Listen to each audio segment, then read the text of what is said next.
I'm the physiatrist at Parkwood Institute. I work largely with the stroke rehabilitation program, along with peripheral nerve injury and EMG and sports medicine, musculoskeletal medicine. It's not about me today, though. I've got a fantastic panel. We're going to have a great discussion, and we're really happy as part of the Gray Center to share with you some of the fantastic research that's already started. We're a fairly new entity overall. Obviously, the Gray Center has kind of added to our ability to provide fantastic research that kind of is an integration of science, the scientists themselves, clinicians, and the community. And that's what we're hoping comes across in our sessions. This is one of a series that we'll have. But we're going to talk to you, of course, about the science of the research, but more importantly, connect it with the people behind it, including the clinicians, the people that actually carry out with the therapy and other interventions, and the community, whether that be community advocates, but also the community just in yourself, including the patients and other participants of these trials. Because ultimately, the research is certainly important, but we find that at the Gray in particular, it's important for us to have that connection between the research being done, the clinicians that are providing care, and the community itself. And that's really when research is having its biggest impact. Hence these sessions. And I think we've got a good format for you. You got definitely educated from Swati, who I'll introduce in a second about this particular project, but we'll have a really good conversation with some of your colleagues perhaps and some new people as well about their experience with research in this project and even beyond. Before we get started, and since we're doing a session entitled Improving Engagement Through Group-Based Virtual Physical Activity, a panel discussion, I wanted to ask you all a few questions about physical activity and exercise. Before we dive a little any deeper, though, I will tell you that the session is being recorded. It will be available on the Gray website.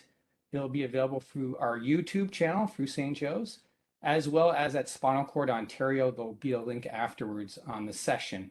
The video and audio will be recorded, but the side chat and questions will not.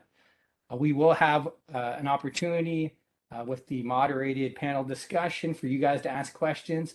You can put them right in the chat.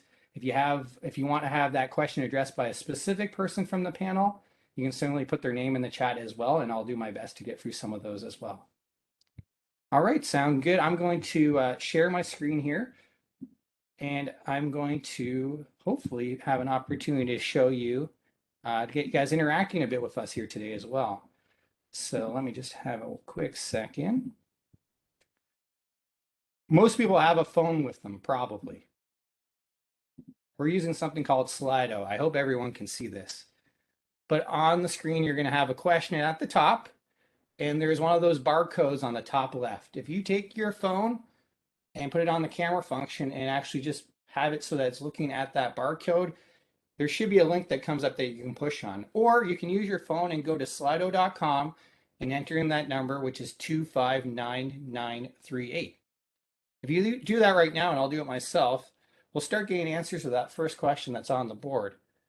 First question being, on a scale from 1 to 5, how important is exercise and physical activity in your life? And if you pull that up, you should see the question on your screen on your device, and you can click on that. And as you're doing that, I'm going to bring up the results of how important it is for people. So it looks like a large majority feel it's very important to them. And most people would say that it's at least somewhat important. That's great. And probably hence your interest in coming online to talk to us today. Okay, I'm going to move on to question number 2. How often do you exercise? So hopefully that question is going to pop up in a second if it hasn't already on your device. You might have to refresh the screen. And how often do you exercise?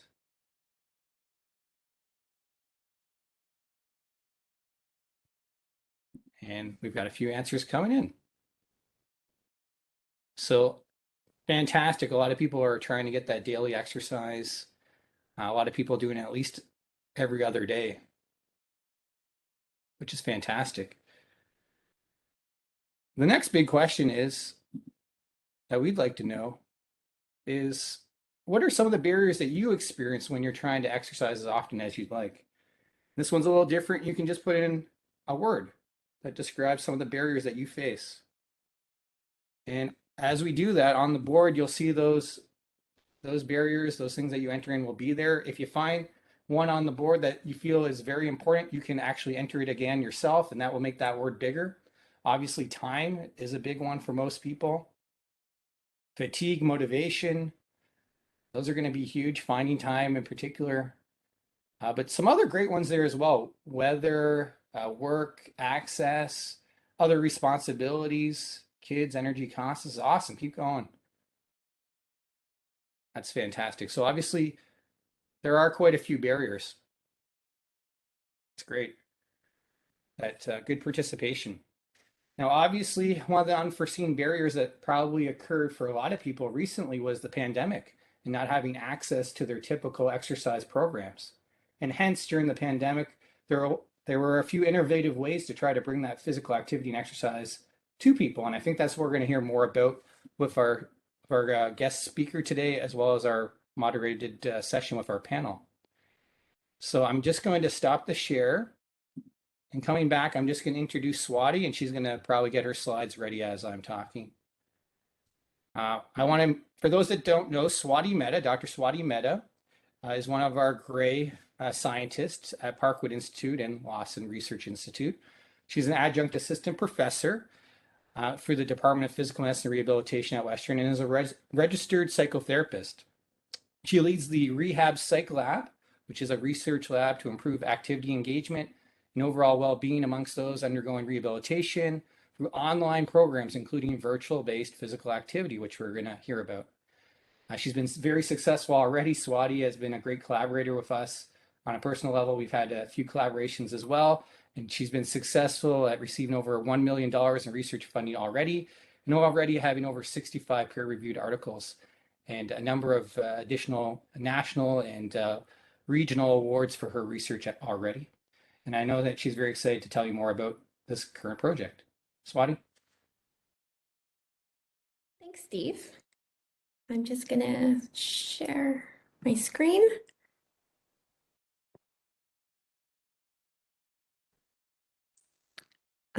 Hope everyone's able to see it.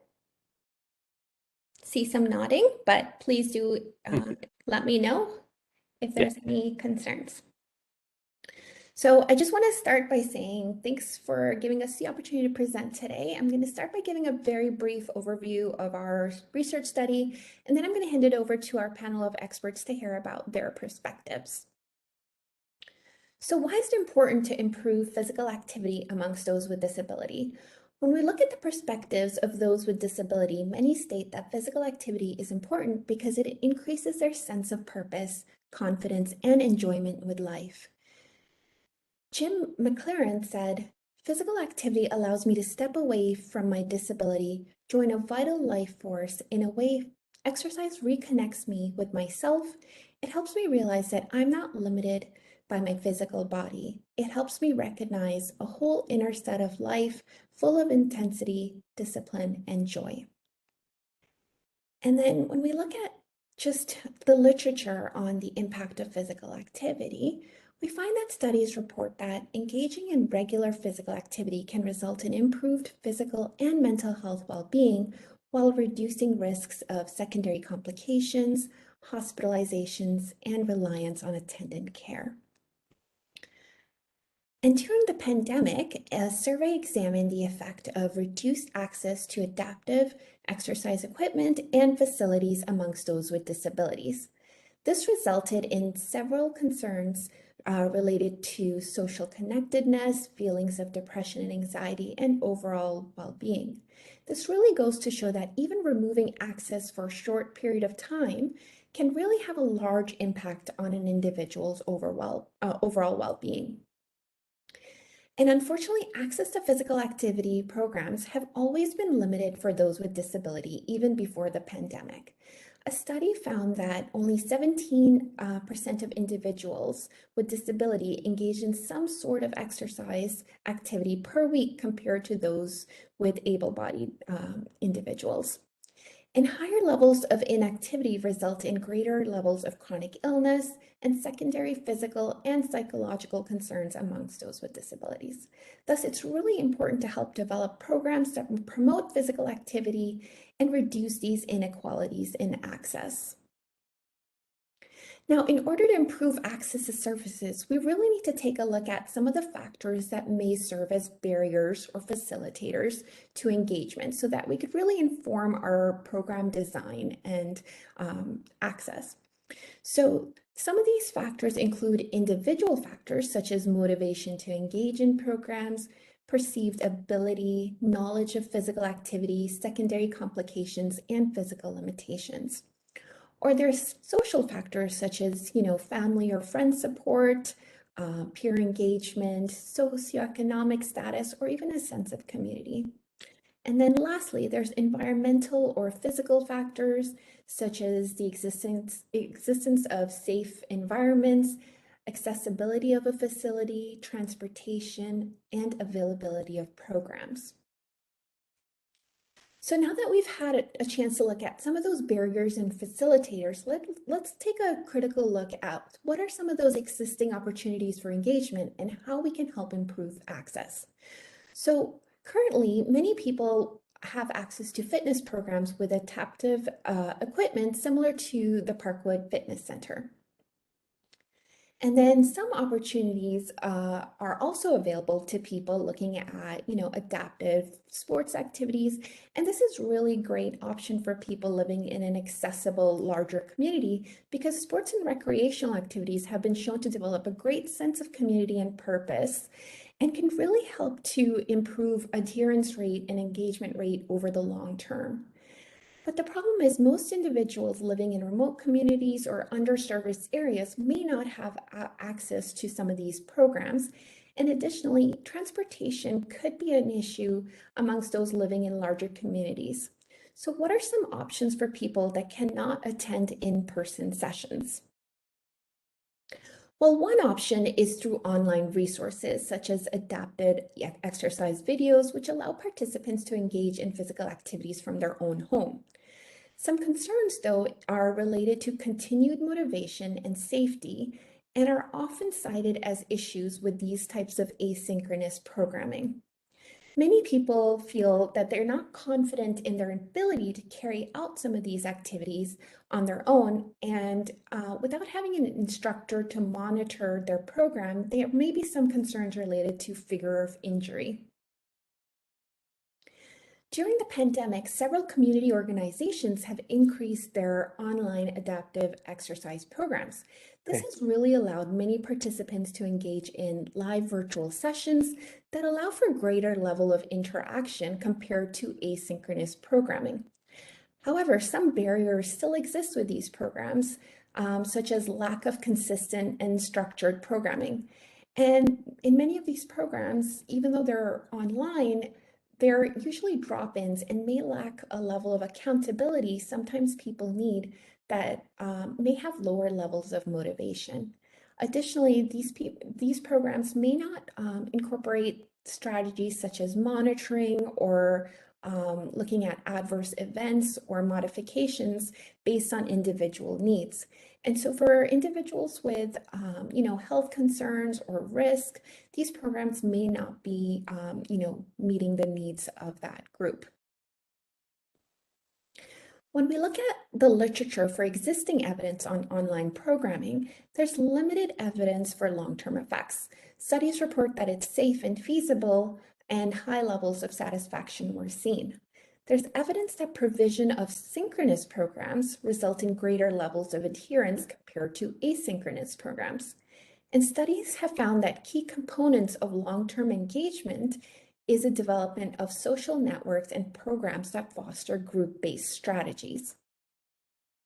And so based on these findings, we wanted to create a program to improve long-term activity engagement and well-being amongst persons with mobility impairments through the integration of key strategies and factors. And so we did this with a co-design process involving researchers, clinicians, and persons with lived experience. And I have the opportunity to represent the team here, but these are all the brains behind the program. And just to give you a very brief overview of our process, we went through iterative cycles starting with brainstorming, just looking at current evidence through systematic reviews, clinical practice guidelines. We also looked at needs of the community. So this was based on a survey that was conducted at the Parkwood Fitness Center. We looked at factors that were important for implementation of an online program using the tele-rehab toolkit that was developed by Toronto Rehab. And then we refined the program based on the feedback of the team in order to make it implementable. We then implemented the study in a small sample and evaluated the results. And based on the initial evaluation, we then reflected on the results, brainstormed on changes we could make to the program to make it more effective, and then refined the program and implemented it and again carried out the evaluation phase. Here's some of the guiding principles for our program design. First, we wanted to make sure that the program had a consistent structure to align with the current guidelines of engaging in moderate intensity at least 2 times a week. We wanted to develop a sense of community online. Even though many online programs are group-based, they usually are drop-ins and don't allow for a period of socialization that would be important to develop a sense of community. And so we wanted to make sure to allocate at least 10 to 15 minutes of the program for socialization amongst the participants. The sessions weren't necessarily structured, rather we just allowed for free conversations amongst participants. We had several protocols in place to ensure participants felt safe in engaging in the program. First, we had an initial one-on-one virtual session with participants to introduce them to their instructors, kind of teach them the steps of the exercise, go over any technical issues, assess any health concerns they might have, and then based on those health concerns, maybe make modifications to the programs to meet their needs. We also had spotters during each session who had information on any of the red flags or patient-related health concerns and would be able to call the participant's emergency contact if it was needed. And so we also looked at, individual goals and preferences and encouraged people to kind of target the activity based on their own pace. We also did things like mailing out TheraBands and equipment for those that wanted to increase their intensity. So far we've completed 3 groups. The first group of 4 individuals attended 2 sessions a week of Boxercise. The second group consisted of 5 participants, and the third group recently finished with 6 participants. This group had the option of selecting at least 2 of the 3 types of programming we offer. This included seated Boxercise, aerobics, and yoga. They also had the option of attending all 3 sessions if they wanted over the 10 weeks of the program. And here's just a very brief video of some of the moves in the Boxercise programs. Participants were asked to go at their own pace, and based on their abilities, participants were encouraged to add equipment as needed, so things like dumbbells or stretch bands or even water bottles during the moves to increase their intensity. In terms of our primary outcomes, we have data on post and follow-up measures for the first group, post for the second group, and just preliminary results from the third group as we're still waiting for participants to complete their questionnaires. We're currently in the process of conducting a 4th group of 8 participants. But just looking at the preliminary results, you can see that there were small effects of improvement in participants' ability to participate in activities of daily living, post-treatment, and this continued at 3-month follow-up for group 1. Moderate effects were seen in group 2 and small effects in group 3. Effect sizes on symptoms of fatigue, depression, and anxiety range from small to large amongst the 3 groups. In terms of satisfaction, all participants reported high levels of satisfaction with the group in general. They reported that they would continue to participate in the program and would recommend it to others. They felt that the program had positive improvements on their physical and psychological health. And now just looking at the qualitative feedback from participants. When we asked participants what they liked about the program, they stated that they really enjoyed the variety of workouts, the social interaction, increased motivation, level of accountability, pace, the instructors themselves, and accessibility of it being online. When we asked what impact the program had on overall well-being, either physical or emotional, they said that it really helped to improve their mental health and their sleep. They perceived themselves to be more fit and really increase their sense of community. When we asked about the impact the program had on their function, they stated that they were able to improve their strength, were better at doing their daily activities, and started to do other physical activities such as walking. In terms of suggested improvements, participants suggested having longer time frames, more classes. Some issues were raised regarding the friendliness of the WebEx platform. Others suggested providing equipment like weights and recording sessions to look back and engage in their own time. And so based on these results, you can really see that the current study had important clinical implications for the development and delivery of virtual physical activity programs for those with mobility impairments. The program allows for increased availability of accessible services that minimizes physical and environmental barriers in activity engagement. The online program has the ability to further personalize to meet the needs of a larger population. Concerns related to safety and perceived difficulty could be addressed through pre-session consultation and presence of spotters. In terms of the next steps, we're working with a team to incorporate behavioral strategies into the program to help improve long-term adherence and engagement. The behavioral strategies will be provided one-on-one online. It'll start with a motivational interview with participants to conduct an initial needs assessment and perceptions of motivation. Other components can include things like action planning, goal setting, problem solving, and coping with lapsing. We want to also expand the program to those with all mobility impairments and try to add more to different types of programming. So this would be synchronous and asynchronous. We also want to develop an alumni group, and this would be basically participants that have completed the initial program and want to continue to participate long-term. And so with that, I just want to acknowledge our larger team and then thank our collaborators, our funders, and hand it over to Steve and the panelist for further conversation. Thank you. Thanks, Swati. Appreciate that very detailed presentation. It gives us a good platform for our discussion moving forward. I want to remind everyone that joined us, all the attendees, if you have questions during this moderated panel discussion, please put them in the chat. I'm going to go around and introduce briefly each of our panelists, and they're going to answer some interesting icebreakers for me. If anyone is on that is part of my team on stroke rehab, they know I like to ask these questions. If you as an attendee have a good answer to any of those questions, please put it in the chat for everyone as well. So I'm going to start. We've met Swati, but I'll give her a chance at the end to answer the icebreakers in a second. But I'm going to start with Chris Frazier, who is a colleague of ours. Many of us know. She's a registered dietitian and has been at the role at Parkwood for over 25 years. She also wanted us to know that she's been a wheelchair user long-term now, 34 years, as a result of a spinal cord injury. And as you heard in Swati's presentation, she's one of the exercise aerobics instructors for this research project.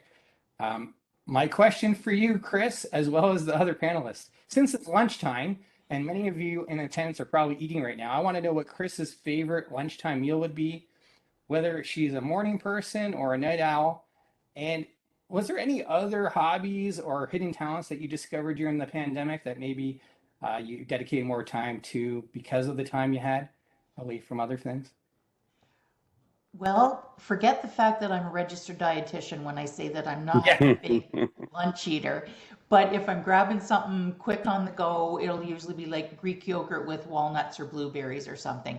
But I need to practice what I preach and start getting more consistent with lunch. And definitely a night owl, have been my entire life.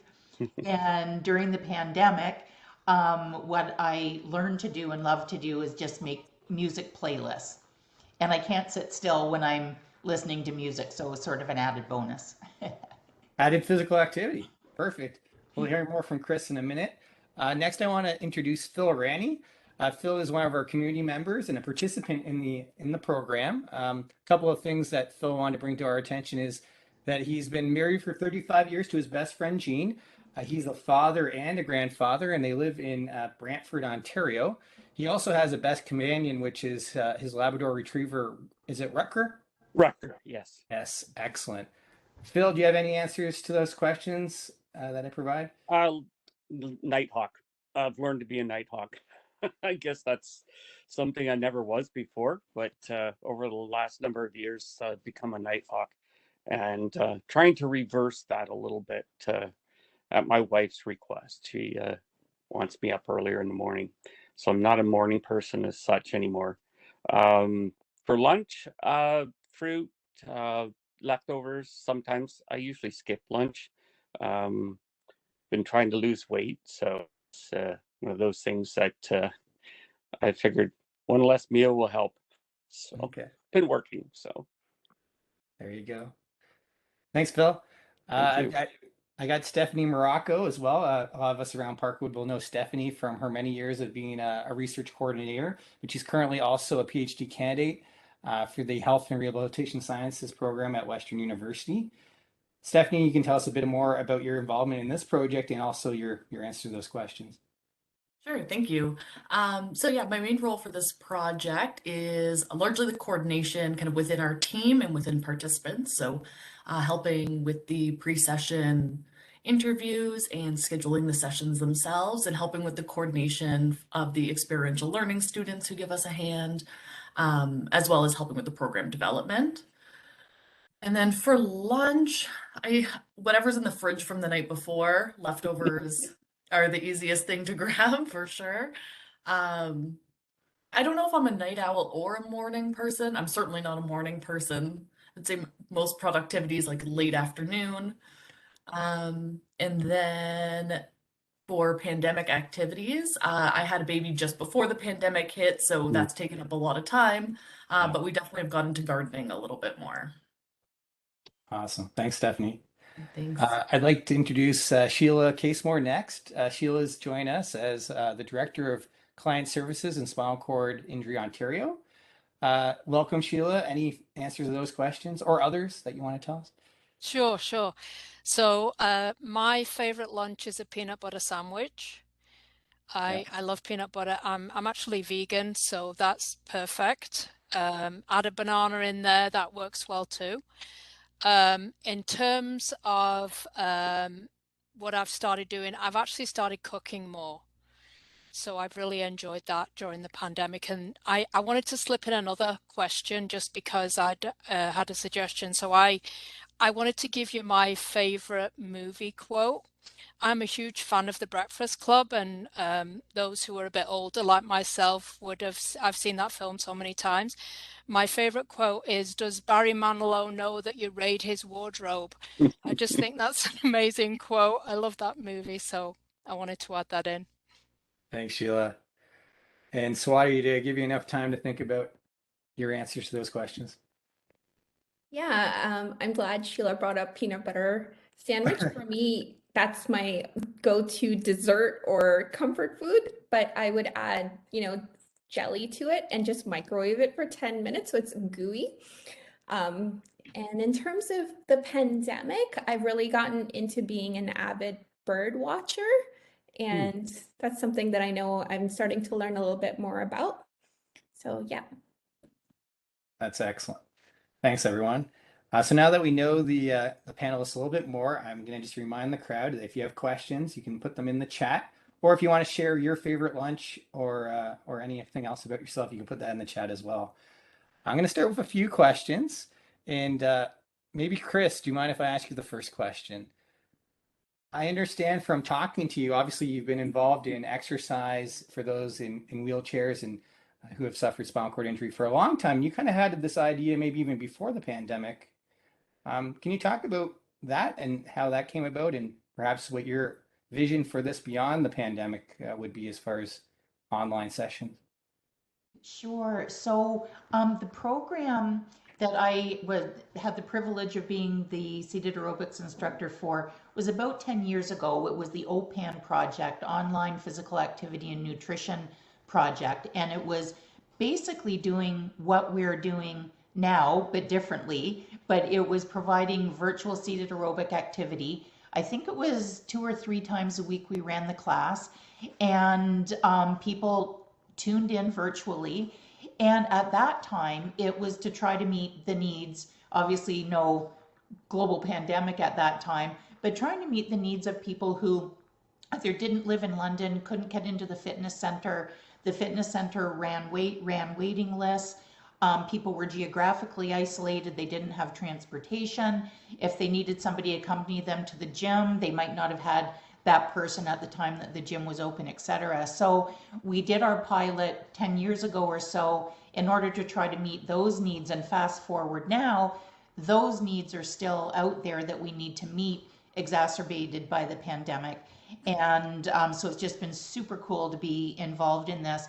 Going forward, and in my last year or whatever being involved on the research team, because I was in the first phase of this program as a participant and absolutely loved it. So going forward, just the excitement during our meetings about looking at where we're at now that we're really excited about, but how we can make this even better and open it up and offer options to people with disabilities of how they can work out and when and what their options are. It's great, Chris. Maybe just another quick follow-up. Obviously, being the instructor and a participant at one point, you can answer this from both sides of it. We heard from Swati some of the benefits and some of the things that people got out of it. Is there anything that you observed of the attendees that you were working with as far as the changes that you saw amongst them? Oh yeah. In the group that I was participating with and the groups that I have instructed, everybody starts off wanting to chat, but some of them may be meeting each other for the first time. What's been really nice is that some of our participants are joining not knowing that some of our, say, fitness center members who they used to work out with in person are on it. So it's a bit of a reunion, an opportunity to meet new people. So there's the chit chat. And as the weeks go, people are sharing their wins. Like they'll say, when I first started the program, I couldn't lift my arm this high and now I can. And everybody can celebrate that with each other. And being having the opportunity to work out with the spotters who are not only looking for potential problems that might arise, and we haven't had any, thankfully, but what's really cool with the spotters is they're also facilitating just the general social interaction, but they can demonstrate different ways of doing the exercises because we have such a range of abilities and disabilities in our groups, from people who can stand and walk to other people who have very little physical activity at all. And Randy Upper, who runs a boxercise class, and myself, we're both spinal cord injured for more than 30 years, each of us, and can't demonstrate leg motions. And we want to be able to incorporate that into the classes as well. So people who can use their legs can, and by the end of the classes, we find that they're doing that more and even offering options for the other participants in the class to use their legs as well. That's great, Chris. And maybe it's a good segue into Phil's involvement. Phil, as a participant, how did you hear about the program and how, what motivated you to get involved? First, how I heard about the program was through a cognitive behavior program course that I took about 14 months ago, approximately. And Randy Upper was my contact during that. And he started telling me about the exercise class that they were wanting to start. So I was totally on board with that right from the start. I said, well, sign me up right away. It's just been amazing. It's been life-changing. It's helped me lose weight, gain strength. I've met a whole bunch of new people that become close friends. And we even continued our program after the 10 weeks. We asked if we could get into the second program, and there was a bit of a gap. So we decided let's just start in and continue it as a group. And so we've been going for, I think, just over 7 months now together, and close friendships have formed. And the information, the sharing information has just been amazing.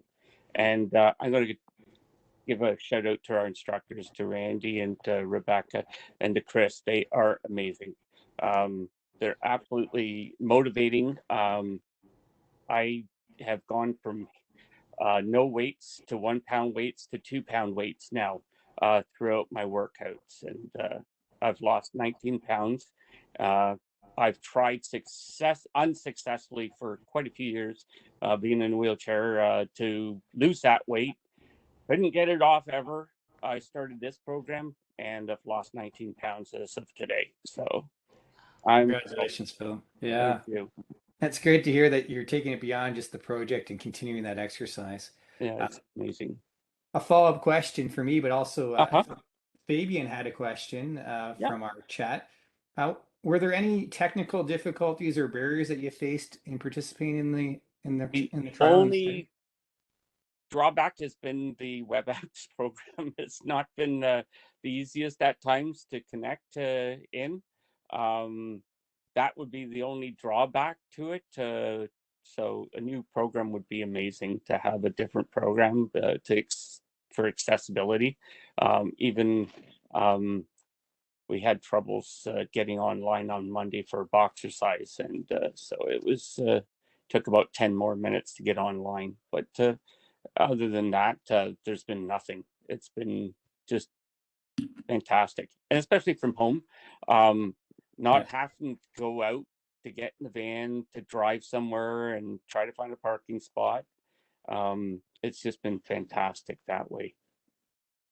It's great, Phil, and we've all suffered from some of those hiccups of the online platforms. Hopefully, they'll continue to get better. Yes. On that point, there, maybe Stephanie, can you talk to some of the challenges that you faced in getting this program started, getting going? Sure. So overall, I think it has been a pretty smooth transition. Phil highlighted some of the technical challenges. Because we do have a wide range of participants, some have a lot of technical ability and some don't, Mhm. that the ones that might not be used to online platforms, just because WebEx has that extra step of pulling up the web browser and then moving on, joining as guest.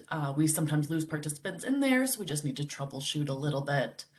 And we've had really great experiential learning students as spotters. As Swati was highlighting, we have an extra body participating, showing adaptations there for safety. But there are difficult periods in student times, summer being one, exam periods where we do our best to cover as kind of staff members, knowing that we have some limitations as well. And then the other challenge was, it's maybe not so much of a challenge, just a little bit of a limitation because we're a relatively small program. We'd really like to be able to offer the program long term for participants that really are engaged and want to continue.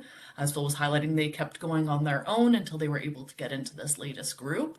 But we do have kind of our capacity limitations to be able to keep the program safe and monitored while there's still a need for it. So we're working on different solutions for that, but that's probably, I think, one of our biggest challenges. Absolutely. If you build it, they will come, so to speak, and there's probably a lot more interest out there. Phil, I think you want to follow Oh, up I on was just going to chime in a little bit about that. We've all given each other names and numbers. So if anything does happen, that we kind of look after one another. So we do have names, contact numbers for emergencies within our group too. So we've carried that on too. Thanks, Phil. Yeah. Next up, Sheila. I did drop in a movie quote there too, by the way. That was the Field of Dreams for everyone. But anyway, Sheila, maybe you can tell me a bit more about your involvement with the project and maybe how Spinal Cord Injury Ontario sees these projects and the importance of these for their clientele. Sure. So at Spinal Cord Injury Ontario, we've always been very supportive of any research. We've worked extensively with Swati and Stephanie and Dalton Wolf and other researchers across Canada. And we know that these programs are really important to people in the community. And so we do our best to offer these programs ongoing. I think just based on some of the challenges that have been highlighted, just transportation, attendance services, to be able to access a program from home is really important, and to have all the safety protocols in place and making sure that people are participating at the level that meets their needs is amazing. We know there's not a lot of accessible gyms across Ontario. If you live in a rural area, if you don't have the funds to be able to access it, there's lots of challenges. So we would like to continue to support a program like this, and obviously to keep it going, there's funds needed. Because it's based on research, you could certainly approach a funder and get some money for it, but also sponsors would be very interested as well to support a program, because it is so important. And as Phil says, it opens up a whole new world for people to be able to meet new people, socialize, maybe get involved in other activities as well. So as a community partner, we want to make sure that we're behind this 100%, and we will continue to support these types of projects. That's great, Sheila. And as a physician, I just love the spirit of this project, really promotion of physical activity and exercise, and the benefits beyond even the ones that you guys measured within the study, just on, cardiovascular risk, meeting goals, as Phil pointed out, of whether it's weight loss or just that community interaction, that feeling of connectedness. I think these projects are very important. I love the spirit of this. I look forward to many more like this. I'm going to go around and ask some more questions, but I want to thank Fabian for pointing a question in the chat. Anyone else in the attendance that wants their question answered, please use the chat function and throw something in there. I'm going to put this out to anyone that wants to answer it, maybe Swati as well. In your experience, how is the program unique compared to other online physical activity programs? Swati wants to start with that. Yeah, I can start a little bit and then I guess others can add to it. Just kind of think one of the uniqueness about the program is just that safe monitoring that we allow for to occur. So, a lot of people have this fear of re-injury or, even falling while doing activities. So having that, spotter or knowing that, the person on the other side is watching you and monitoring you is really important amongst our participants. The other uniqueness is that social interaction. So again, yeah, it might be a little bit awkward initially in the first meeting, for the new groups of people, but as Phil mentioned, like over time, people really start to develop friendships and that sense of community, which is really important for active engagement, just because I think physical activity is not a one person thing. It's a very social thing, and to be able to do it online, having that social aspect and developing those friendships are really important. Thanks, Swati. Anyone else want to jump in there? Chris, maybe? Yeah, one of the things that I think is really unique and really important is that when participants indicate that they want to be involved, we have an initial, well, I call it a meet and greet, which is a bit of an assessment as well, where the participant meets with the instructors for a full hour, if we want to take that full hour, finding out what the participants' goals are so that we know how to tailor our workouts towards all of the participants based on what their goals are. And sometimes there's a lot of overlap in participants' goals, and sometimes they're really unique. And we do talk about safety and make sure that the space that that person's going to be working out in is going to be safe and conducive. And then we can demonstrate some of the moves in our classes as well. So it's a really valuable interaction between instructor and participant that, to my knowledge, doesn't exist anywhere else, at least in the other programs I'm familiar with. Sheila? Yeah, I just wanted to add as well that obviously this is continually improving. So, based on feedback from the participants, add in different aspects, which I think a lot of programs don't do. You set up a program, you run it, and it either meets your needs or it doesn't. Whereas this is specifically set up to meet the needs of each individual. And I think that is really important and will lead to greater longevity because of those aspects.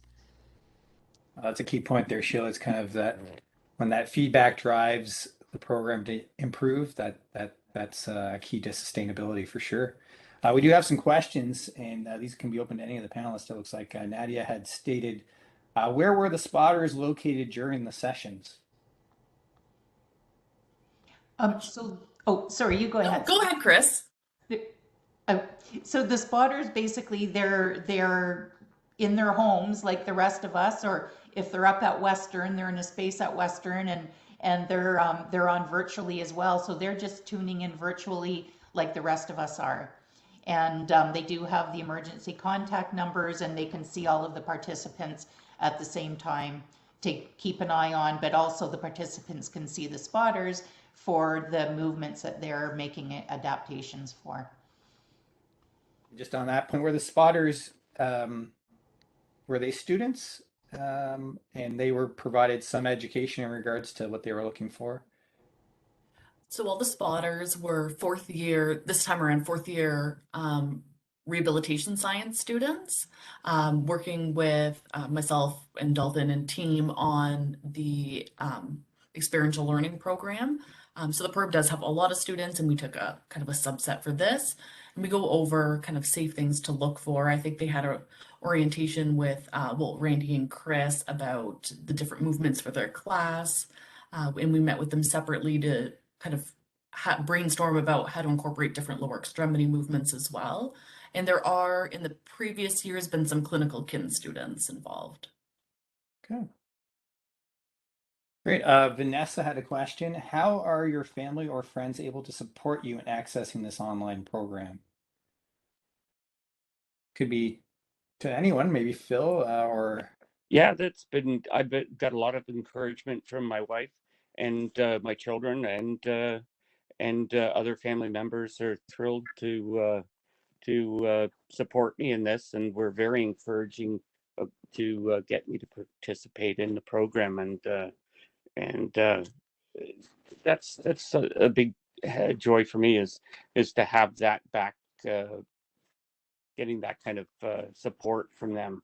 I've been right now. I'm kind of transitioning, going from a power wheelchair into a manual wheelchair part of the time, and so this has been a major help too, building muscle in my arms and for that purpose too. So, but yeah, most family members are gonna be right there with you and say, "Hey, get over there and start." It can only help, and it helps your mental health too.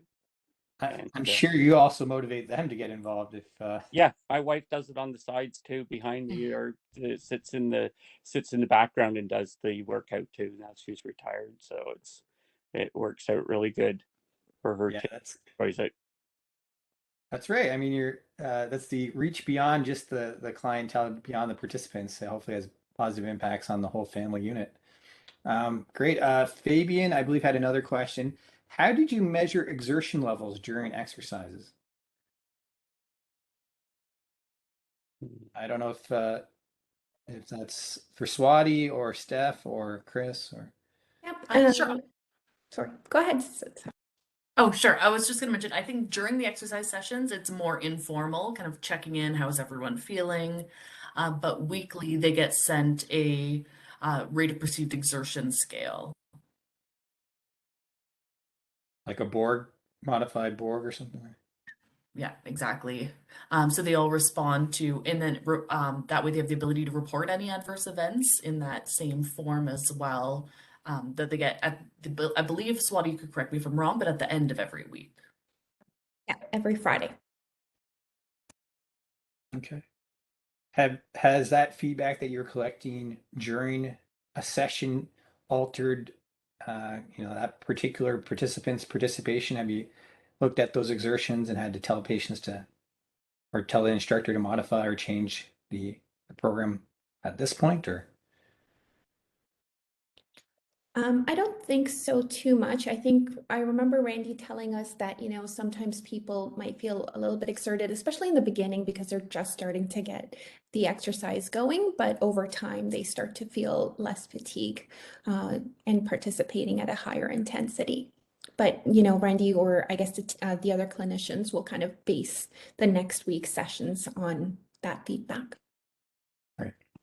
It's very much paced at that each participant's performance, their endurance, and their hopefully progressing, as Chris pointed out, from the start to the end. Yeah. All right. Oh, Chris, you might be on mute. Sorry, Steve. I was just going to say, as an instructor, while we're not measuring exertion during the class, we say at the beginning and throughout the class, go at your own pace, take a break if you need to. We encourage in the initial meet and greet as well as in the classes to stay hydrated, take water breaks. We remind everybody it's not a competition. I'm often saying, listen to your shoulders. We need our shoulders. So there's a lot of just verbal reminders to slow down and stop. We show ways of doing the activities that will decrease the intensity level if they still want to keep moving, but decrease the intensity of that particular move. So there's sort of verbal safety features built in, even though we're not formally measuring exertion in the moment. Right. All right, I've got another question from Kelsey, and I might tack onto this one. How do you think participating in this program helped those students with their learning? So this is great. Another kind of pillar of the Grace Center is the integration of scientists, clinicians, but educators and students within the context. Happy to hear about that. And just beyond that, just this is a great program. It's good to kind of advertise this to not just students, but other clinicians as well. Maybe Sheila can talk about how we can get people to the SCI Ontario. How do we promote this type of program? Maybe the student question first, Steph or Swati? Sure, yeah, happy to chime in. So the students, I think it's students' exposure to, am I back? Okay, sorry about that. I think it's one of their first exposure to kind of this type of setting, with whether it be in the rehabilitation field or just working with people with a lot of different ability levels.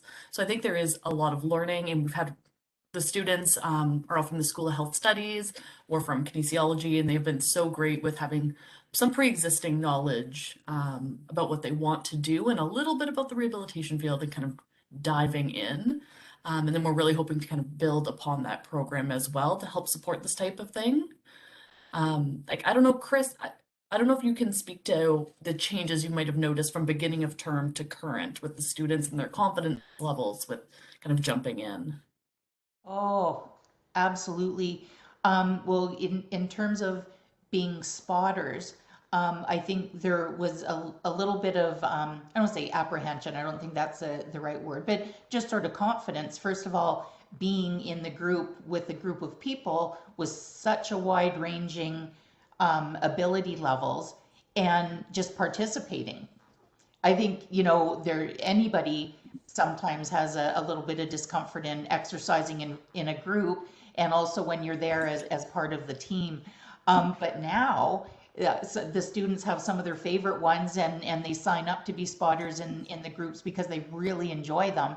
And I really think it has been empowering and educating and eye-opening for the students who may be going into the field of rehabilitation or health in some respect, to just hear the conversation of the participants. We might be belly aching about how it is to get around in our wheelchairs in the snow, or talking about family, or just anything. And just the engagement in that part of it, I think, has really, really been valuable for the students. Great, and we're getting close to the end, but maybe Sheila, I just put the link to SCI Ontario on the chat. Maybe a comment on how we promote this. Yeah, we promote lots of different activities through SEIO. We have obviously you've put our website up there. We use a lot of social media. We do have FYI on SEI that gets sent out to the whole community, as well as community magazine. And we do also promote it through our clients. So if we're working with someone who expresses an interest, we can promote different things to them if they might find this valuable. So we're happy to absolutely support these types of activities. It's really important for people in the community to have this access. And it would actually be great to get an interview from Phil and hear his feedback and how it's changed his life and all the improvements as he's had, because that really then speaks to others with a disability who can say, well, maybe I should give this a try.